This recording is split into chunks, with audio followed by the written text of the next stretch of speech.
بسم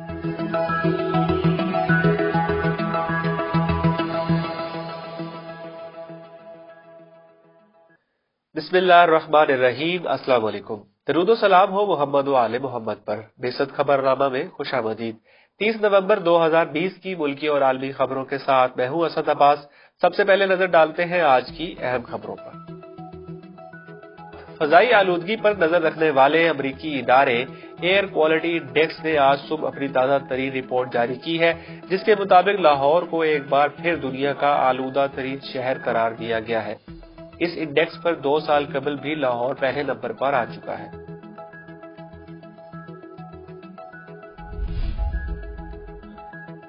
دنیا بھر کے بڑے ترقی یافتہ ممالک کو لاک ڈاؤن پر مجبور کر دینے والے مہلک کرونا وائرس کے پاکستان میں بھی شکار جاری ہے اور یومیہ کیسز اور اموات پھر سے بڑھ گئی ہے۔ کرونا وبا نے گزشتہ 24 گھنٹوں کے دوران مزید 40 افراد کی جانیں لے لی، جس کے بعد ملک میں اس وائرس سے جاں بحق ہونے والوں کی تعداد 8025 ہو گئی ہے۔ ایرانی سپریم نیشنل سیکورٹی کونسل کے سیکرٹری علی شمخانی نے آج ایک انٹرویو میں انکشاف کیا ہے کہ ملک کے سرکردہ ایٹمی سائنسدان کے قتل کی منصوبہ بندی اور اس پر عمل درآمد میں اسرائیل کی خفیہ ایجنسی موساد اور دہشت گرد گروہ MKO کے عناصر کا براہ راست ہاتھ ہے۔ اسرائیلی میڈیا نے اعلان کیا ہے کہ صہیونی ریاست کو قبول کرنے والا ملک بحرین کا دوسرا وفد 2 ہفتوں میں صہیونی ریاست کا دورہ کرے گا۔ جمعہ کے روز شہید ہونے والے ایران کے ممتاز ایٹمی سائنسدان شہید محسن فخری زادے کی آج تشییع جنازہ کی گئی اور تدفین کر دی گئی۔ صہیونی حکومت کے ایک میڈیا رپورٹر نے جنگی مجرموں کو پناہ دینے میں حکومت کی جاسوس ایجنسی موساد اور یورپی ممالک کے تعاون کا انکشاف کیا ہے۔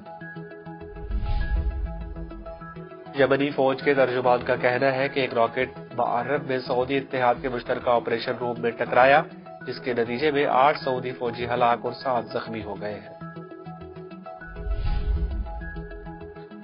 اسرائیلی وزیر جنگ کے قریبی ذرائع کا کہنا ہے کہ حالیہ دنوں میں وہ صہیونی وزیر اعظم نتنیاہو سے بہت ناراض اور مایوس ہو گئے ہیں، جس سے کابینہ کے خاتمے کے بعد نئے انتخابات کا امکان بڑھ گیا ہے۔ انڈیا کے دارالحکومت نئی دہلی کی سرحد پر ملک کی کئی ریاستوں سے آنے والے کسان گزشتہ 4 دنوں سے دھرنا دیے بیٹھے ہیں اور آج ان کی تحریک کا 5واں روز ہے۔ انتخابی دھوکہ دہی کی تحقیقات کرنے والے امریکی صدر کے قریبی گروپوں نے بتایا کہ AFB نے ان سے ثبوت فراہم کرنے کو کہا ہے۔ فرانس میں ایک سیاہ فام کے پولیس کے ہاتھوں تشدد کا نشانہ بننے کے بعد فرانس میں نسل پرستی اور پولیس کے تشدد پسندانہ اقدامات کے خلاف پرتشدد مظاہروں کا سلسلہ شروع ہو گیا ہے، جس کے دوران اب تک 10 افراد زخمی اور 100 کے قریب گرفتار کیے جا چکے ہیں۔ لبنانی میڈیا نے اسرائیلی لڑاکا طیاروں کے ملک کی فضائی حدود پر نئے تجاوزات کی اطلاع دی ہے۔ قابض ترک فوج اور تکفیری گروہوں سے تعلق رکھنے والے ان کے فوجیوں نے شمالی شام کے علاقہ رقہ کے دیہی علاقوں میں عین عیسیہ اور اس کے گرد و نواح کے علاقوں پر اپنے توپوں اور راکٹوں کے ساتھ پیش قدمی کی، جس کے نتیجے میں سینکڑوں خاندانوں کو گھروں اور علاقوں سے نقل مکانی کر کے محفوظ علاقوں تک منتقل کر دیا گیا۔ اقوام متحدہ کی تازہ ترین رپورٹ کے مطابق نائجیریا میں دہشت گرد تنظیم بوکو حرام کے حملے میں 110 افراد جاں بحق ہو گئے ہیں۔ اور جاپان میں خودکشی کے واقعات بڑھنے لگے اور اس سے ہونے والی اموات کی تعداد کورونا سے ہونے والی اموات سے تجاوز کر گئی ہے۔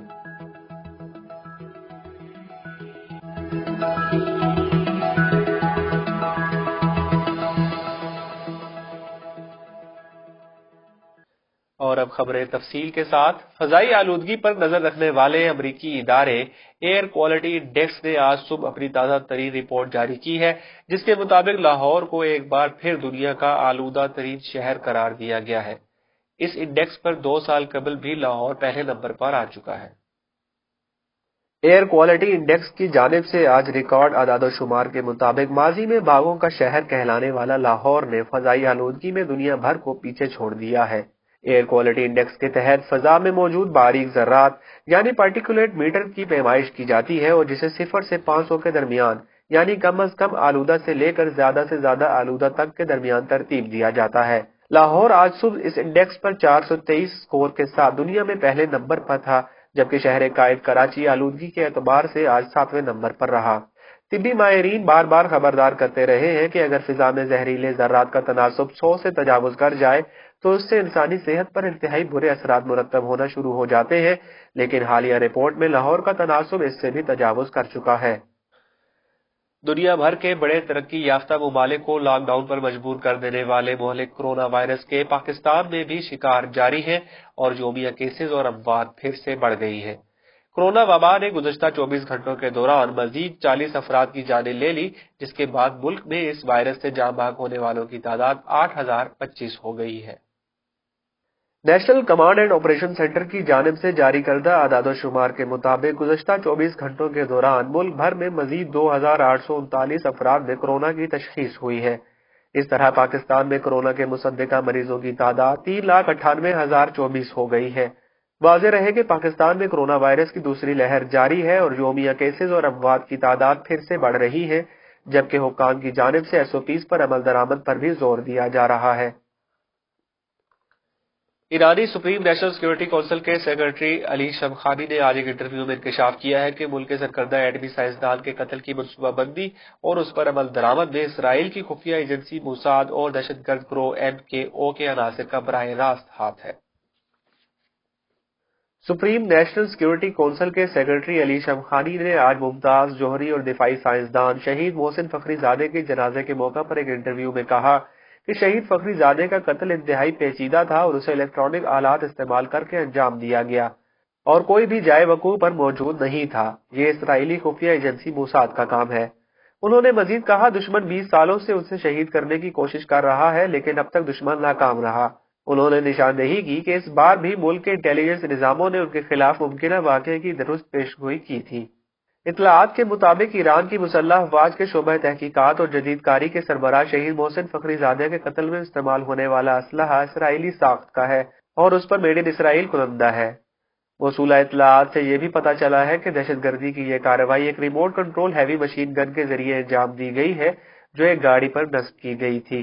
یہ ہیوی مشین گن اسرائیلی ساخت کی ایک ریموٹ کنٹرول کٹ سے لیس تھی جس نے شہید فخری زادے کی تصویر سے ان لاک ہوتے ہی خود کار طریقے سے گولیاں برسانا شروع کر دی۔ رپورٹ میں کہا گیا ہے کہ مذکورہ گاڑی میں دھماکے کا مقصد شہید فخری زادے کی گاڑی کو نقصان پہنچانے کے ساتھ ساتھ اس کارروائی میں استعمال ہونے والے اسلحے سے متعلق شواہد کو بھی مٹانا تھا۔ تاہم اسلحے کی باقیات سے واضح ہو گیا ہے کہ یہ ہتھیار اسرائیلی ساخت کے تھے۔ اسرائیلی میڈیا نے اعلان کیا ہے کہ صہیونی ریاست کو قبول کرنے والا ملک بحرین کا دوسرا وفد 2 ہفتوں میں صہیونی ریاست کا دورہ کرے گا۔ صہیونی رپورٹ کے مطابق بحرین کا ایک سرکاری وفد کل منگل تل ابیب کے لیے روانہ ہوگا اور منامہ اور تل ابیب کے مابین معمول کے معاہدے پر دستخط ہونے کے بعد مقبوضہ فلسطین کا دورہ کرنے والا یہ دوسرا بحرینی وفد ہے۔ اسرائیلی فوج کے ریڈیو کے مطابق اس وفد کی صدارت وزیر صنعت، تجارت اور سیاحت زید بن راشد الزیانی کریں گے۔ وفد کی ملاقات غاصب اسرائیلی وزیر اعظم بنجمن نتن یاہو سے بھی ہوگی۔ سیاسی ذرائع نے یہ بھی اطلاع دی ہے کہ وفد کے دورہ تل ابیب کے دوران تل ابیب اور منامہ کے درمیان براہ راست پروازوں کے بارے میں مفاہمت کی یادداشت پر دستخط کیے جائیں گے۔ جمعہ کے روز شہید ہونے والے ایران کے ممتاز ایٹمی سائنسدان شہید محسن فخری زادے کی آج تشییع جنازہ کی گئی اور تدفین کر دی گئی۔ جمعہ کے روز شہید ہونے والے ایران کے ممتاز ایٹمی سائنسدان شہید محسن فخری زادے کی آج تشییع جنازہ کی گئی۔ کورونا کے پیش نظر تشییع جنازہ عوام کی شرکت کے بغیر خاص پروٹوکول کے ساتھ محدود پیمانے پر وزارت دفاع میں انجام پائی۔ حجت الاسلام آقا جانپور نے نماز جنازہ کی اقامت کی۔ نماز جنازہ کے بعد شہید محسن فخری زادے کو تہران میں واقع امامزادہ حضرت صالح علیہ السلام کے جوار میں سپرد لحد کر دیا گیا۔ واضح رہے کہ ایران کے ایٹمی پروگرام کے بانی سائنسدان محسن فخری زادے کو 27 نومبر کو تہران کے قریب شہید کر دیا گیا تھا۔ ایرانی وزیر خارجہ جواد ظریف نے کہا ہے کہ محسن فخری زادے کے قتل میں اسرائیل کے ملوث ہونے کے ٹھوس شواہد موجود ہیں۔ رہبر معظم انقلاب اسلامی امام سید علی خامنہئی نے مطالبہ کیا ہے کہ ایرانی جوہری سائنسدان محسن فخری زادے کے قتل کے ذمہ داروں کو لازمی طور پر سزا دی جائے۔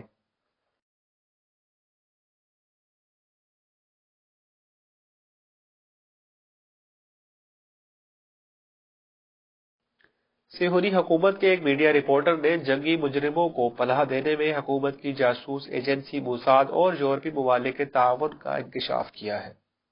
رپورٹ کے مطابق اسرائیلی قومی ریڈیو انفارمیشن بیس نے ایک نیوز آئٹم میں اعتراف کیا ہے کہ اسرائیلی انٹیلیجنس سروس نے شام کے جنرل خالد الحلامی، جس پر جنگی جرائم کا ارتکاب کرنے کا الزام ہے، کو شام چھوڑنے اور آسٹریا میں پناہ لینے میں مدد کی۔ یمنی فوج کے ترجمان کا کہنا ہے کہ ایک راکٹ معرب میں سعودی اتحاد کے مشترکہ آپریشن روم میں ٹکرایا، جس کے نتیجے میں 8 سعودی فوجی ہلاک اور 7 زخمی ہو گئے ہیں۔ رپورٹ کے مطابق یمن کی فوج کے ترجمان یحییٰ سری نے بتایا کہ شمال مشرقی یمن کے صوبہ معرب میں ایک فوجی اڈے پر سعودی جہاریت پسند اتحاد کے مشترکہ آپریشن روم کو بدر پی بیلسٹک میزائل نے نشانہ بنایا۔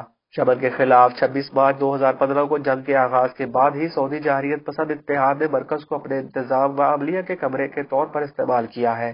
یمنی فوج کے ترجمان نے بتایا ہے کہ میزائل کے کامیاب حملے میں 8 اعلیٰ عہدیدار سعودی فوجی ہلاک اور 7 دیگر زخمی ہوئے ہیں۔ دوسری جانب الحدیدہ جنگ بندی معاہدے پر عمل درآمد سے متعلق اقوام متحدہ کی مانیٹرنگ ٹیم کے سربراہ نے مغربی یمنی علاقے میں حالیہ حملوں پر تشویش کا اظہار کرتے ہوئے کہا کہ خطے میں کشیدگی کے خاتمہ ہونا چاہیے۔ اسرائیلی وزیر جنگ کے قریبی ذرائع کا کہنا ہے کہ حالیہ دنوں میں وہ صہیونی وزیر اعظم نتن سے بہت ناراض اور مایوس ہو گئے ہیں، جس سے کابینہ کے خاتمے کے بعد نئے انتخابات کا امکان بڑھ گیا ہے۔ غیر ملکی نیوز ایجنسی کے مطابق ایسے حال میں کہ جب صہیونی حکومت متعدد بحرانوں سے دوچار ہے، بشمول کووڈ-19 وائرس کی وبا، اس کے بعد آنے والی کساد بازاری اور اس کے وزیر اعظم بنجامن نتن کے خلاف جاری مظاہرے سمیت تل ابیب کابینہ میں اختلاف بھی ممکن ہے۔ مقبوضہ فلسطین کے دوبارہ وجود میں آنے سے عام انتخابات ہوئے ہیں۔ عبرانی زبان کے روزنامہ نے آج گھومتے ہوئے کابینہ کے معاہدے میں اسرائیلی وزیر جنگ اور اگلے وزیر اعظم کے قریبی ذرائع کا حوالہ دیتے ہوئے کہا ہے کہ کابینہ اتحاد میں بحران بڑھ گیا ہے اور وزیر جنگ نتن سے تیزی سے مایوس ہو رہے ہیں۔ انڈیا کے دارالحکومت نئی دہلی کی سرحد پر ملک کی کئی ریاستوں سے آنے والے کسان گزشتہ 4 دنوں سے دھرنا دیے بیٹھے ہیں اور آج ان کی تحریک کا 5واں روز ہے۔ انہوں نے ستمبر میں مرکزی حکومت کے ذریعے متعارف کروائے جانے والے زرعی قانون کی مخالفت میں دہلی چلو نعرے کے ساتھ دارالحکومت کا رخ کیا۔ کسان مختلف مقامات پر ہزاروں کی تعداد میں موجود ہیں۔ کسان رہنماؤں کا کہنا ہے کہ آئندہ کئی روز کا راشن ساتھ لائے ہیں اور اس وقت تک اپنا احتجاج ختم نہیں کریں گے جب تک مطالبات پورے نہیں ہو جاتے۔ حکومت کی جانب سے انہیں دلی میں داخل ہونے سے روکا جا رہا ہے اور حکومت کا کہنا ہے کہ زراعت کا نیا قانون ان کی بھلائی کے لیے بنایا گیا ہے۔ انتخابی دھوکہ دہی کی تحقیقات کرنے والے امریکی صدر کے قریبی گروپوں نے بتایا کہ AFB نے ان سے ثبوت فراہم کرنے کو کہا ہے۔ رپورٹ کے مطابق امریکی صدر ڈونلڈ ٹرمپ کے متعدد رشتہ داروں کا کہنا ہے کہ فیڈرل بیورو آف انویسٹیگیشن نے ان سے انتخابی دھاندلی کے الزامات کے ثبوت فراہم کرنے کو کہا ہے۔ میڈیا کے مطابق ٹرمپ کی 2016 کی مہم کے اعداد و شمار تجزیہ کار میٹ برنارڈ نے جو اس سال کے انتخابات میں دھاندلی کا دعویٰ کیا ہے، انہوں نے ٹویٹ کیا کہ غیر قانونی بیلٹ کے بارے میں خود کو پیش کریں۔ انہوں نے لکھا کہ منگل تک وہ ایجنسی کو نام، پتے، ٹیلی فون نمبر سمیت تمام اعداد و شمار جمع کروائیں گے۔ انہوں نے دعویٰ کیا ہے کہ انتخابات کی تحقیقات کے لیے بنائے گئے ایک گروپ نے پایا ہے کہ کچھ لوگوں نے کئی ریاستوں میں ووٹ ڈالے ہیں۔ فرانس میں ایک سیاہ فام کے پولیس کے ہاتھوں تشدد کا نشانہ بننے کے بعد فرانس میں نسل پرستی اور پولیس کے تشدد پسندانہ اقدامات کے خلاف پرتشدد مظاہروں کا سلسلہ شروع ہو گیا ہے، جس کے دوران اب تک 10 افراد زخمی اور 100 کے قریب گرفتار کیے جا چکے ہیں۔ فرانس میں ایک سیاہ فام کے پولیس کے ہاتھوں تشدد کا نشانہ بننے کے بعد فرانس میں ملکی سطح پر نسل پرستی اور پولیس کے تشدد پسندانہ اقدامات کے خلاف پرتشدد مظاہروں کا سلسلہ شروع ہو گیا ہے، جس کے دوران اب تک 10 افراد کے زخمی اور گرفتار کیے جانے کی اطلاعات ہیں۔ فرانس باقی دنیا کے سامنے آزادی اور انسانی حقوق کے لیے دوہرا چہرہ بھی رکھتا ہے، جبکہ اپنے ہی ملک کے شہریوں کے ساتھ اس کا سلوک وحشیانہ ہے۔ لبنانی میڈیا نے اسرائیلی لڑاکا طیاروں کے ملک کی فضائی حدود پر نئے تجاوزات کی اطلاع دی ہے۔ لبنان کی سرکاری خبر رساں ایجنسی کے حوالے سے بتایا گیا ہے کہ صہیونی حکومت کے جنگجوؤں نے آج نباتی اور الفتفا کے علاقے میں لبنانی فضائی حدود کی خلاف ورزی کی اور کم بلندی پر ڈرامائی حملے کیے۔ سائڈن خطے کے آسمان سے بھی صہیونی حکومت کے جنگجوؤں کی جارحیت اور درمیانی اونچائی پر ان کی پرواز کا مشاہدہ کیا گیا۔ صہیونی جنگجوؤں نے جلیل، ویلمنٹن اور کسروان کے علاقوں میں بھی متواتر پروازیں کی۔ جبل الشیخ اور مقبوضہ گولان کی بلندیوں تک حسیبیہ اور الیعقوب علاقوں کے آسمان سے بھی صہیونی دشمن جنگجوؤں کی جارحیت کا مشاہدہ کیا گیا۔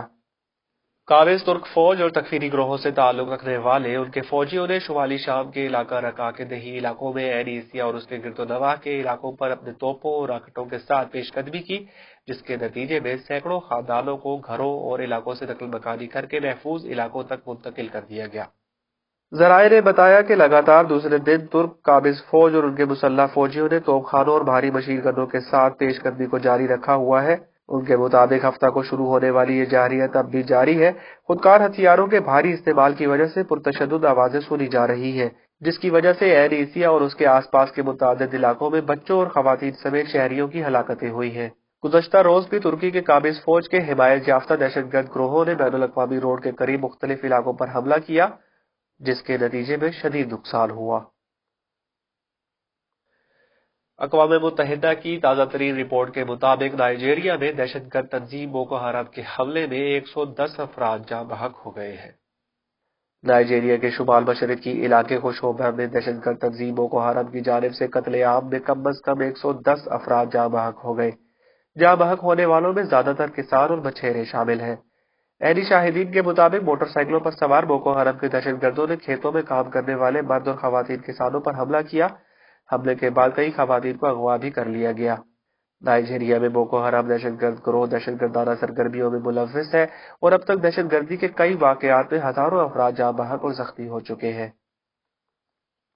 اور جاپان میں خودکشی کے واقعات بڑھنے لگے اور اس سے ہونے والی اموات کی تعداد کورونا سے ہونے والی اموات سے تجاوز کر گئی ہے۔ غیر ملکی خبر رساں ایجنسی کے مطابق جاپان میں خودکشی کے واقعات میں تیزی سے اضافہ دیکھنے میں آیا ہے اور اکتوبر میں خودکشی کے واقعات کورونا سے ہونے والی اموات سے بڑھ گئی ہے۔